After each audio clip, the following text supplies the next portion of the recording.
Thanks so much to Dwana. Well, we're joined with a very special guest this morning, Dr. Srinivas Bhadriraju of Greenwood Leflore Hospital. How'd I do with it?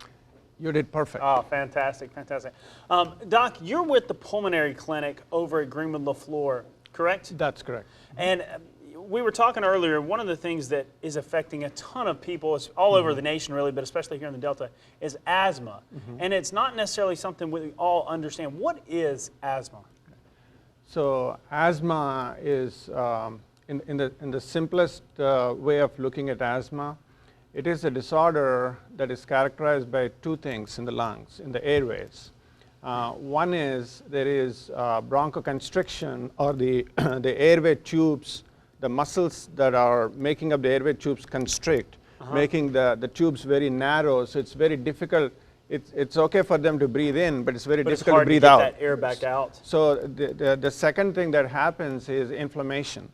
There is a lot of inflammation in the airways, and this is something we have learned over the last 20, 30 years. Before asthma, and that's a very important point because traditionally asthma has been thought about as something that you just take an inhaler and relieve the constriction. Right. But now in the last 20, 30 years or more, we have learned that inflammation plays a major part.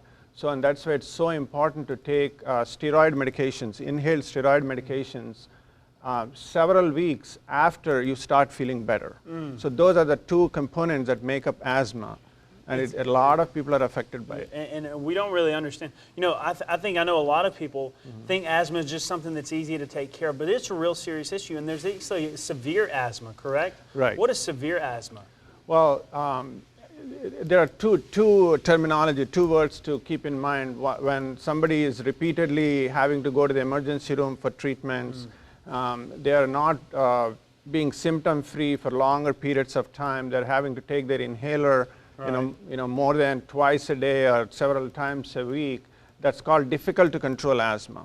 But it's very important to know that difficult to control asthma, when you're looking at that, you need to see, is this asthma in the first place?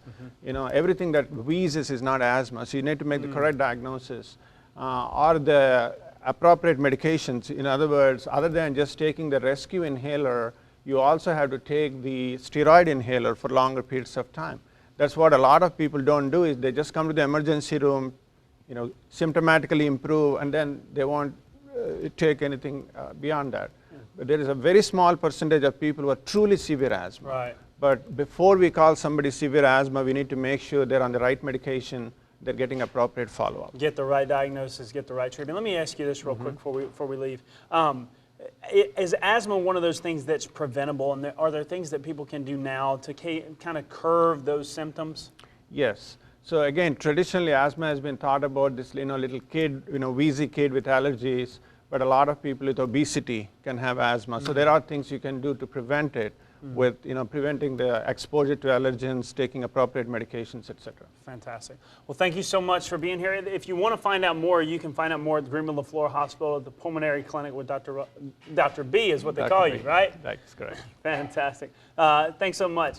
Stay with us. We've got more coming up after the break. This Defeat Diabetes segment is brought to you by Greenwood Leflore Hospital.